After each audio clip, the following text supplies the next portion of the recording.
नमस्कार दोस्तों, स्वागत है आप सभी का चंद्रायन एकेडमी के यूट्यूब के ऑनलाइन पोर्टल पे।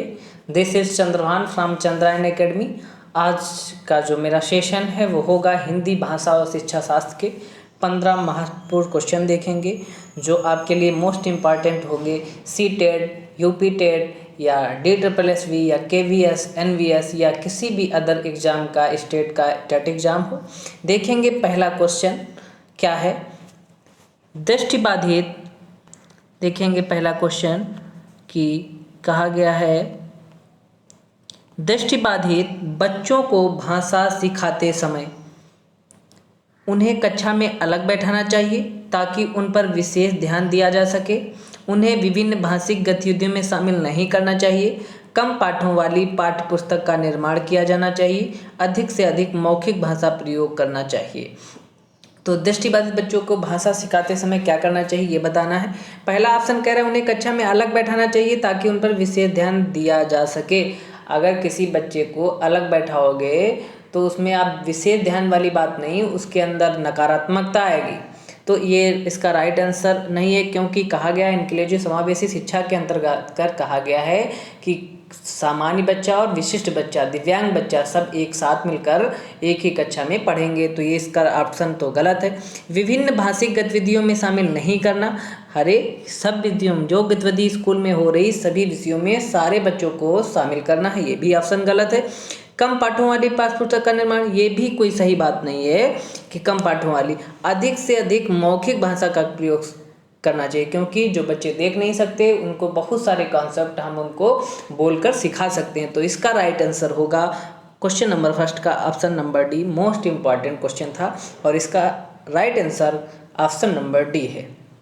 देखेंगे अगला question, question number two question number देखते हैं। निम्नलिखित में से कौन सा बच्चे के मानसिक क्षमता के आकलन का सबसे उचित तरीका है कि बच्चे का मानसिक आकलन मतलब मस्तिष्क का आकलन आप कैसे करेंगे। देखिए ऑप्शन नंबर फर्स्ट कह रहा है बच्चे आसमान, चिड़िया, बच्चे आदि संज्ञा शब्दों का प्रयोग करते हुए कहानी जब लिखेंगे, इसमें मानसिक क्षमता का आकलन होगा। संज्ञा की परिभाषा को पूरा करेंगे, संज्ञा को परिभाषित करेंगे।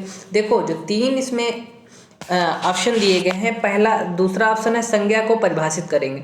संज्ञा को परिभाषित करने वाली बात ये हो गई कि क्षमता का आकलन, अगर किसी भी व्यक्ति की क्षमता या बच्चे की क्षमता का आकलन करना चाहते हैं आप, अगर उसको रटी रटाई डिफिनेशन वो बताएगा तो उसमें क्षमता का आकलन नहीं होगा। बच्चे ने रटकर भी सुना सकता है, उसमें इतना बच्चे का जो होगा वो मानसिक क्षमता का आकलन नहीं हो पाएगा। इसका ये ऑप्शन नंबर बी नहीं होगा। संज्ञा को परिभाषित करना मतलब वही चीज़ जो रटी रटाई है वही बता देना, इस भी मानसिक क्षमता का आकलन इतना अच्छा नहीं हो सकता।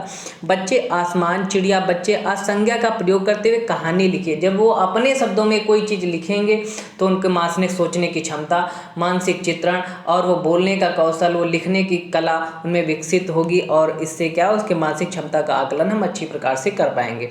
तो दो का राइट आंसर होगा ऑप्शन नंबर ए। ठीक है, राइट। देखेंगे अगला क्वेश्चन, क्वेश्चन नंबर तीसरा, ये रहा आपकी स्क्रीन पर। निम्नलिखित में से कौन सा भाषा शिक्षण का उद्देश्य नहीं है, ये बताना है कि उद्देश्य नहीं है, उद्देश्य है, ये पूछा गया। निम्नलिखित में से कौन सा भाषा शिक्षण का उद्देश्य है। भाषा के व्याकरण सिखाने पर बल देना। ऑप्शन नंबर बी है निजी अनुभवों के आधार पर भाषा का सृजनशीलता का प्रयोग करना। ऑप्शन नंबर सी है भाषा सिखाते समय त्रुटियां बिल्कुल न करना। ऑप्शन नंबर डी है भाषा की बारीकी और सौंदर्य बोध को सही रूप में समझने की क्षमता को हतोत्साहित करना। क्वेश्चन नंबर तीसरे का राइट आंसर बताएंगे। भाषा शिक्षण का उद्देश्य बताना है क्या है। भाषा के व्याकरण सिखाने पर बल देना, ये उद्देश्य ये नहीं है। इसका राइट आंसर क्या होगा, निजी अनुभवों के आधार पर भाषा की सृजनशीलता का प्रयोग करना। ऑप्शन नंबर बी इसका राइट आंसर होगा। तीसरे का right answer option number B. देखेंगे अगला क्वेश्चन, क्वेश्चन नंबर 4। ठीक है, देखते हैं क्वेश्चन नंबर 4। प्लेटो का यह कथन है कि बच्चा बड़ों के बीच एक विदेशी की तरह रहता है, किसी भाषिक सच्चाई की ओर संकेत करता है। ऑप्शन नंबर फर्स्ट है बच्चे अपनी भाषा में बोलते हैं जिसे बड़े सही सही नहीं समझ पाते। ऑप्शन नंबर बी है बच्चा बड़ों से उम्र में छोटा होने के कारण अजनबी बना रहता है। बच्चे की भाषा अपरिपक्व होती है। बच्चे की भाषा के प्रति बड़ों का दृष्टिकोण संकीर्णता से परिपूर्ण होता है। क्वेश्चन नंबर 4 का राइट आंसर बताएंगे। तो इसमें देखो पहला अब ऑप्शन नंबर बी देखते हैं, बच्चा बड़ों से उम्र में छोटा होने का अजनबी बना रहता है, ऐसा भी नहीं है, अजनबी नहीं बना। बच्चों की भाषा अपरिपक्व, ये भी नहीं कह सकते अपरिपक्व है। ऑप्शन नंबर डी है बच्चे की भाषा के प्रति बड़ों का दृष्टिकोण संकीर्णता परिपूर्ण, संकीर्णता नहीं होता, ये भी रॉन्ग आंसर है। पहला ऑप्शन क्या है, बच्चों अपनी भाषा में बोलते हैं जिसे बड़े सही सही नहीं समझ पाते, इसका राइट आंसर है, क्योंकि बच्चा कुछ ना कुछ बोलता रहता है, चाहे बच्चा कितना छोटा हो, वो अगर कुछ आवाज़ से नहीं तो मन से ही, अपने मन में ही कुछ बोलता रहता है, तो वो क्या अपनी भाषा में बोलता है, इसको बड़े नहीं समझ पाते। इसका राइट आंसर है 4 का right answer option number A. देखेंगे अगला क्वेश्चन, क्वेश्चन नंबर 5। विद्यालय में एक से अधिक भाषाओं का शिक्षण जटिल समस्याएं उत्पन्न करता है। ऑप्शन नंबर बी अनेक भाषाओं के शिक्षकों को रोजगार को बढ़ावा देता है। बहुभाषिकता और राष्ट्रीय सद्भाव का प्रसार करता है। व्यवहारिक नहीं है। जो क्वेश्चन नंबर 5 है इसका राइट आंसर बताएंगे। तो जो बहुभाषिकता है और राष्ट्रीय सद्भाव का प्रसार करता है, ऑप्शन नंबर सी इसका राइट आंसर होगा, क्योंकि अगर किसी भी क्लास में अगर विद्यालय में अधिक भाषाओं का शिक्षण हो रहा है तो क्या होगा, राष्ट्रीय सद्भाव का प्रसार हो गया, बहुभाषिकता भी प्रसारित होगी और बच्चे बहुत सी भाषाओं का ज्ञान भी अर्जित कर सकेंगे और अपने मन में कंठस्थ भी कर सकेंगे। ठीक है, देखते हैं अगला क्वेश्चन, क्वेश्चन नंबर, इसमें मिसप्रिंट हो गया, ये 6 नंबर क्वेश्चन है। क्वेश्चन नंबर 6 देखेंगे, प्राथमिक स्तर पर बच्चों को भाषा सिखाने का सर्वोपरि उद्देश्य है, क्या है? मुहावरे लोकोक्तियों का ज्ञान प्राप्त करना, कहानी कविताओं को दोहराने की कुशलता का विकास करना, तेज प्रभाव के साथ पढ़ने की योग्यता का विकास करना, अपनी बात को दूसरे के समक्ष अभिव्यक्त करने की कुशलता का विकास करना। क्वेश्चन नंबर 6 का राइट आंसर बताएंगे क्या होगा।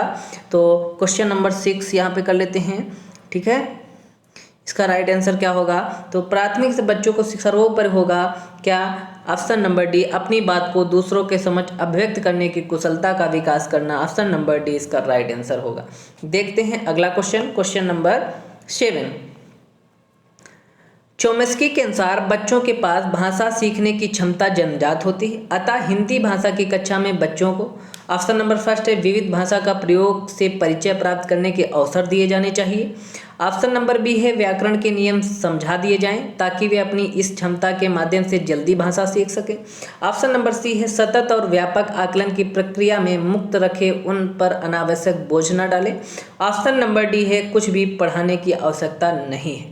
तो क्वेश्चन नंबर 7 का राइट आंसर बताएंगे कि बच्चों भाषा सीखने की क्षमता जन्मजात होती है, अतः हिंदी भाषा कक्षा को विविध भाषा के प्रयोग से प्राप्त करने के लिए अवसर दिए जाने चाहिए।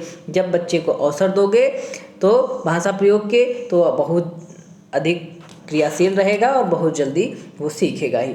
तो 7 का right answer option number A.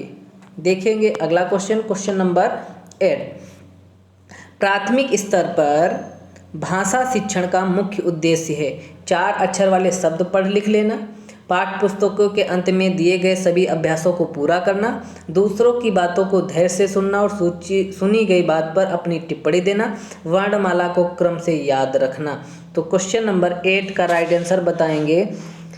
तो 4 अक्षर वाले शब्द पढ़ लिख लेना प्राथमिक शिक्षण भाषा शिक्षण का उद्देश्य है बताना, ये नहीं है, क्योंकि 4 ही अक्षर पढ़ लिख लेना कोई उद्देश्य तो ना हो सकता है। पाठ्य पुस्तक के अंत में दिए गए अभ्यासों को पूरा करना, ये भी नहीं होगा। वर्णमाला को क्रम से याद कर लेना, बस यही भाषा शिक्षण का उद्देश्य नहीं है।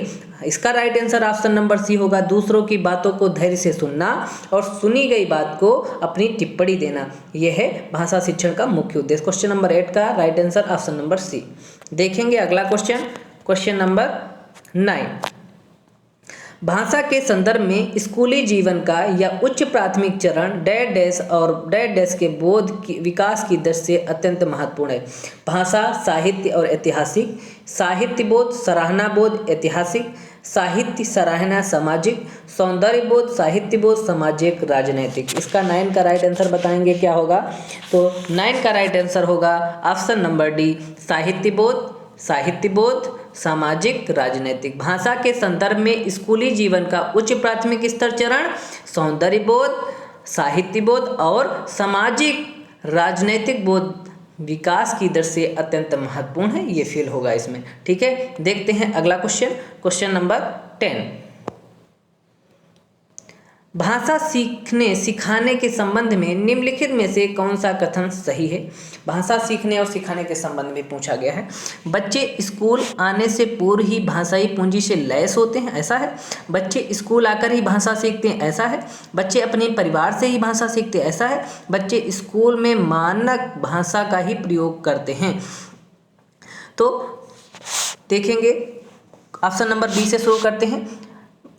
बच्चे स्कूल आकर ही भाषा सीखते हैं, ऐसा नहीं है। स्कूल आकर ही नहीं सीखते, बच्चे अपने परिवार में, खाली परिवार में नहीं सीखते, वो जहाँ जाते हैं वहाँ भाषा सीखते हैं। बच्चे स्कूल में मानक भाषा का या मानक भाषा का ही प्रयोग नहीं करते, वो अपनी मदर टंग का भी प्रयोग करते हैं। बच्चे स्कूल आने से पूर्व ही भाषाई पूंजी से लैस होते हैं, इसका राइट आंसर है। क्योंकि बच्चा पहले जब परिवार में रहता है तो मदर भाषा, माता की जो भाषा होती है, घर में जो भाषा बोली जाती है, उसको वो सीखता है। ठीक है, तो क्वेश्चन नंबर 10 का right answer option number A. देखेंगे अगला क्वेश्चन, क्वेश्चन नंबर 11। प्राथमिक स्तर पर एक भाषा शिक्षक से सर्वाधिक अपेक्षित है। अब ऑप्शन नंबर फर्स्ट है पाठ्य पुस्तक में दी गई सही कहानी कविताओं को कंठस्थ करना। ऑप्शन नंबर बी है बच्चों को मानक भाषा का प्रयोग करना सिखाना। ऑप्शन नंबर सी है कक्षा और कक्षा के बाहर बच्चों को भाषा प्रयोग के लिए प्रोत्साहित करना। ऑप्शन नंबर डी है बच्चों की निरंतर परीक्षाएं लेना। तो 11 का राइट आंसर क्या होगा बताएंगे। सर्वाधिक अपेक्षित है भाषा शिक्षक से सर्वाधिक अपेक्षित है, प्राथमिक स्तर पर ये बताना है। तो इसका राइट आंसर क्या होगा, कक्षा और कक्षा के बाहर बच्चों को भाषा प्रयोग के लिए प्रोत्साहित करना, इसका राइट आंसर होगा। ठीक है, 11 का right answer option number C. देखते हैं अगला क्वेश्चन, क्वेश्चन नंबर 12। प्राथमिक स्तर की शिक्षा मुख्यतः भाषा शिक्षा है। इस कथन का निहितार्थ यह है कि बच्चों को केवल भाषा की ही शिक्षा दी जाए, बच्चों को भाषा विकास पर विशेष ध्यान दिया जाए, बच्चों को अनेक भाषाएं सिखाना अनिवार्य है, बच्चों को मानक भाषाएं सिखाई जाएं। 12 का राइट आंसर बताएंगे क्या होगा। तो बच्चों के पहला ऑप्शन देखते हैं, बच्चों के केवल भाषा की शिक्षा दी, ये भी गलत है। केवल लगा है, केवल भाषा की शिक्षा दी है। बच्चों को अनेक भाषाएं सिखाना अनिवार्य, ठीक है, अनेक अनिवार्य नहीं है, सीख जाएं तो अलग बात है। बच्चों को मानसिक भाषाएं मानक भाषाएं सिखाई जाए, मानक नहीं। बच्चों के भाषा विकास पर विशेष ध्यान दिया जाए, ये इसका राइट आंसर होगा। 12 का राइट आंसर का ऑप्शन नंबर बी। अगला क्वेश्चन देखते हैं, क्वेश्चन नंबर 13। एक भाषा शिक्षक के रूप में आप अपनी क्या जिम्मेदारी महसूस करते हैं। ऑप्शन नंबर फर्स्ट है समय सीमा के भीतर भाषा का पाठ्यक्रम पूर्ण करना, समय सीमा के भीतर पाठ्यपुस्तक पूर्ण करना, बच्चों को भाषा के विविध स्वरूप और प्रयोगों से परिचय, बच्चों द्वारा भाषा परीक्षाओं में अच्छे अंक लाना। तो आप अगर एक टीचर हैं तो आप अपनी भाषा शिक्षक के रूप में क्या जिम्मेदारी महसूस करेंगे। ऑप्शन नंबर में सटीक आंसर आप बताएंगे, इसका राइट आंसर क्या होगा क्वेश्चन नंबर 13 का। देखते हैं पहला ऑप्शन क्या है, समय सीमा के भीतर पाठ्यपुस्तक पूर्ण करना। ऐसा नहीं है कि बच्चों को सीखें बिना और आपको ये जल्दी है कि पाठ्यक्रम जल्दी पूर्ण हो जाए, ये राइट आंसर नहीं है। समय सीमा के भीतर पाठ्यपुस्तक पूर्ण करना, ये भी नहीं इसका राइट आंसर होगा। बच्चों द्वारा भाषा परीक्षाओं में अच्छे अंक लाना, ये भी कोई मोस्ट इम्पॉर्टेंट जिम्मेदारी नहीं है। बच्चों को भाषा के विविध स्वरूपों प्रयोग से परिचय कराना, ये भी इसका राइट आंसर होगा। 13 का राइट आंसर ऑप्शन नंबर 3। देखते हैं अगला क्वेश्चन, क्वेश्चन नंबर 14। उच्च प्राथमिक स्तर पर भाषा शिक्षण उद्देश्य व्याकरण के नियमों को कंठस्थ करना, भाषा की विविध संरचनाओं या का यांत्रिक अभ्यास कराना, सभी साहित्यिक विधाओं में लेखन कुशलता का विकसित करना, भाषा की बारीकी और सौंदर्य बोध को समझने की क्षमता का विकास करना। क्वेश्चन नंबर 14 का राइट आंसर बताएंगे क्या होगा। तो क्वेश्चन नंबर 14 का राइट आंसर भाषा की बारीकी और सौंदर्य बोध को समझने की क्षमता का विकास करना। क्वेश्चन नंबर 14 का right answer option number D. देखते हैं आज का last question, question number 15।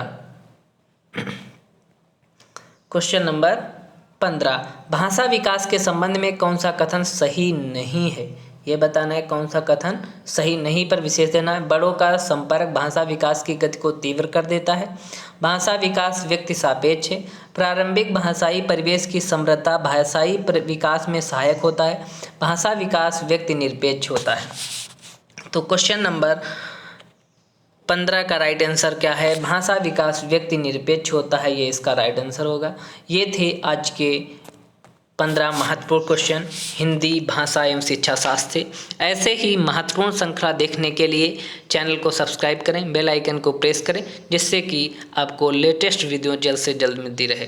Thanks for watching Chandrayan academy.